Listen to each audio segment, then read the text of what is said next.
मीर साहब, ज़ाहिर है भारतीय मीडिया तो मुतालबे कर रहा था पाकिस्तान पर हमले के, और अब से थोड़ी देर पहले जब उनके फॉरेन सेक्रेटरी ने प्रेस कॉन्फ्रेंस की, पहले कह दिया सवाल कोई नहीं लेंगे, प्रूफ भी कोई नहीं सामने रखा, क्रॉस बॉर्डर का नाम लिया टेररिज्म का, और पाकिस्तान पर इतने सारे ऐलानात कर दिए हैं जिसमें सिंतास मुआहिदा भी शामिल है, जो ज़ाहिर है एक तरफा तौर पर नहीं मुअत्तल किया जा सकता है।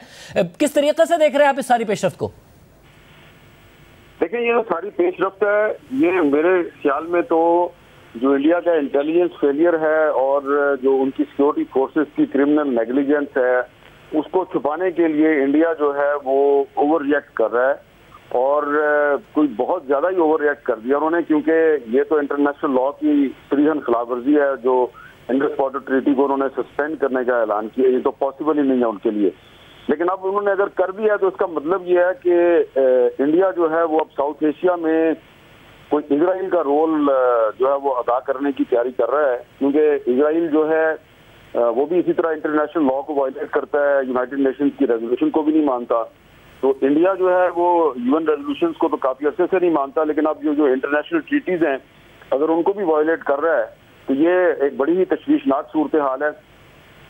और इसमें जो सबसे अहम बात है वो ये है कि जो इंडियन मीडिया है उसने जो कम्युनल हेट्रेड है, एक मजहबी नफरत है, उसको फैलाने में बड़ा अहम किरदार अदा किया। और इस पर आज श्रीनगर समेत मकबूजा जम्मू कश्मीर के मुख्तलिफ इलाकों में जो कश्मीरी मुसलमान हैं उन्होंने इंडियन टीवी चैनल्स खास तौर पे नाम लेके उन्होंने एक जो पब्लिक टीवी है उसको उन्होंने उसके खिलाफ मुजाहरा किया है। कुछ उनके जो टीवी एंकर्स हैं उनके नाम लेके उनके खिलाफ मुजाहरा किया है, क्योंकि इंडियन मीडिया जो है वो इस तशवीशनाक सूरत हाल में जो एक नफरत की आग है उसमें पानी डालने की बजाय उसमें तेल डालने की कोशिश कर रहा है। और मकसद उनका यही है कि जो उनका जो सिक्योरिटी और एक इंटेलिजेंस फेलियर है उस पर पर्दा डाला जाए। इस वक्त मैं आपको याद दिलाता हूं कि 2017 में भी ये पहलगाम के इलाके में एक बहुत बड़ा एक वाकया हुआ था। उस वक्त भी बहुत से टूरिस्ट और यात्री जो हैं वो मारे गए थे।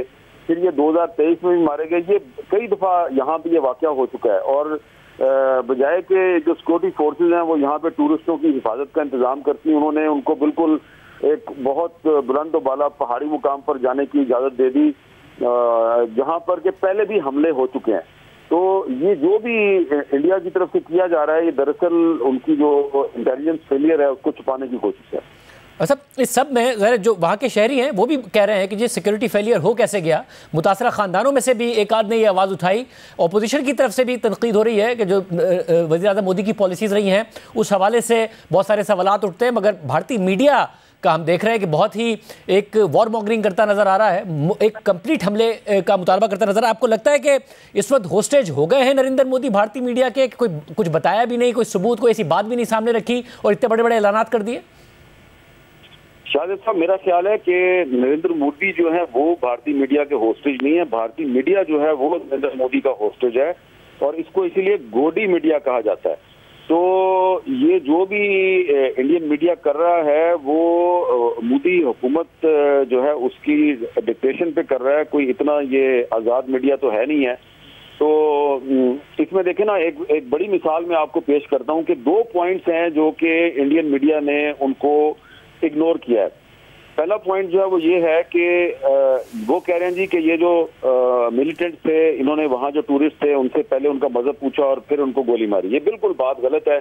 मेरे पास कुछ ऐसी फुटेज है, मैंने खुद देखा है कि उसमें एक औरत जो है वो बता रही है जी कि मेरे खामद को जब उन्होंने गोली मारी तो मैंने कहा मुझे भी गोली मार दो, तो उन्होंने कहा हम तुम्हें गोली नहीं मारेंगे।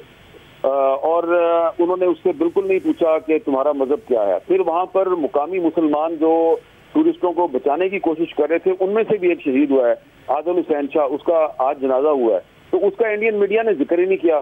दूसरा अहम पॉइंट जो इंडियन मीडिया ने इग्नोर किया है वो ये है कि ये जो मिलिटेंट थे, खुद इंडियन मीडिया जो है उसने ये तो कहा कि इनके पास M4 कार्बाइन राइफल्स थी, लेकिन ये नहीं बताया कि M4 कार्बाइन राइफल्स जो हैं वो आई कहाँ से हैं। ये US made M4 carbene rifles जो हैं ये जाफर एक्सप्रेस पे जो हमला हुआ था बलूचिस्तान में, ये उसमें भी इस्तेमाल हुई थी। और ये वो राइफल्स हैं, वो असला है जो कि अमेरिकन फौज अफगानिस्तान में छोड़ के चली गई थी।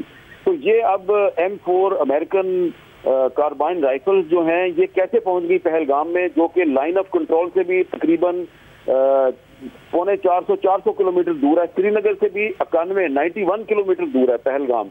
ये लाइन ऑफ कंट्रोल की तरफ नहीं है, ये उस तरफ है जिधर जिस तरफ जम्मू का इलाका जो है वो शुरू हो जाता है। तो वहां पर तो आप कह ही नहीं सकते कि ये लाइन ऑफ कंट्रोल से मिलिटेंट्स जो है उन्होंने बॉर्डर क्रॉस किया और फिर 400 किलोमीटर पैदल चलते हुए वो कैसे पहुंच गए वहां पे ये भारी भरकम राइफलों के साथ। तो ये जो M4 कार्बाइन राइफल्स हैं, इनकी पहलगाम के जंगल में मिलिटेंट्स के पास मौजूदगी जो है, ये एक और पहलू है इंडिया के इंटेलिजेंस और सिक्योरिटी फेलियर का कि ये राइफलें वहां पे पहुंची कैसे हैं। इसका इंडियन मीडिया जो है वो कोई जिक्र नहीं कर रहा, क्योंकि फिर ऐसी सूरत में बहुत से सवाल उठेंगे। ये किस रास्ते से आई हैं, क्या ये असला नेपाल के रास्ते से आया है, क्या ये राजस्थान के रास्ते से आया है, तो ये किस रास्ते से आया है। तो ये वो तमाम पहलू हैं जिनको कि इंडियन मीडिया ने जानबूझ के इग्नोर किया है। On the dictation of Modi government उन्होंने इसको इग्नोर किया। और आमिर साहब, पाकिस्तान की तरफ से जो पहला इनिशियल रिस्पांस था फॉरेन ऑफिस की तरफ से, एक मैच्योर रिस्पांस आया, वाक़े पर तशवीश का इजहार किया, ताज़ियत की उन लोगों से जो मारे गए हैं। फिर आज ख्वाजा आसिफ साहब से थोड़ी देर पहले हमारे साथ प्रोग्राम में मौजूद थे, उन्होंने कहा नेशनल सिक्योरिटी कमेटी के इजलास में कल फैसला होगा, मगर हम एस्केलेट नहीं करना चाहते हैं सिचुएशन को, हम डिफ्यूज़ ही करना चाहते हैं। हम ये जो जंग का के मुतालबे और इस किस्म की बातें की जा रही है, अलर्ट ज़रूर है पाकिस्तान, जवाब भी भरपूर देगा पाकिस्तान, मगर पाकिस्तानी सिचुएशन को आगे नहीं बढ़ाना चाहता। आप समझते हैं कि एक बेहतर रिस्पॉन्स है? देखिए, ख्वाजा आसिफ साहब ने जो सबसे अच्छा रिस्पांस दिया है वो ये है कि उन्होंने ये कहा है कि दुनिया के किसी भी हिस्से में दहशतगर्दी होगी तो हम उसकी मजम्मत करते हैं। और जो हमारी जो फॉरेन मिनिस्ट्री है उसके स्पोक्स पर्सन ने ये कहा है कि हमें इस वाक़े पे अफसोस है। तो ये बिल्कुल उन्होंने एक मैच्योर रिस्पांस दिया है। पाकिस्तान जो है वो उन्होंने एक रिस्पॉन्सिबल स्टेट होने का मुजाहरा किया है। डिफेंस मिनिस्टर का जो रिस्पांस है वो भी बिल्कुल ठीक है कि हम दहशतगर्दी की मजम्मत करते हैं, लेकिन अगर आप हमारे खिलाफ कोई जारहियत का इर्तिकाब करेंगे तो फिर आपको हम वैसा ही जवाब देंगे। देखें, हम सब जानते हैं कि फरवरी 2019 में जो पुलवामा में हमला हुआ था, उसके बाद नरेंद्र मोदी जो है उसने उसके कुछ दिन के बाद एक जारहियत का इर्तिकाब किया, बालाकोट पर पहले फजाई हमला किया, फिर उसके बाद दोबारा जब लाइन ऑफ कंट्रोल क्रॉस करने की कोशिश की तो पाकिस्तान एयरफोर्स के जो बहादुर शाहीन है उन्होंने उनके 2 तियारे मार गिराए और उनका पायलट भी गिरफ्तार कर लिया। तो ये पहले उनको जो है एडवेंचरिज्म का जो मजा है वो चख चुके हैं। तो अगर वो दोबारा एडवेंचरिज्म करना चाहते हैं तो उसके लिए पाकिस्तान की तरफ से उनको भरपूर रिस्पांस दिया जाएगा। लेकिन जो ख्वाजा आसिफ साहब ने और हमारी जो वजारत खारजा है उसने जो कहा है वो बिल्कुल ठीक है। मैं उससे 100% एग्री करता हूं कि हम एस्केलेशन नहीं चाहते, हम सिचुएशन को डिफ्यूज करना चाहते हैं। लेकिन अगर कोई हमारी जो अमन पसंदी है उसको कमजोरी समझेगा तो फिर उसको भरपूर जवाब दिया जाएगा।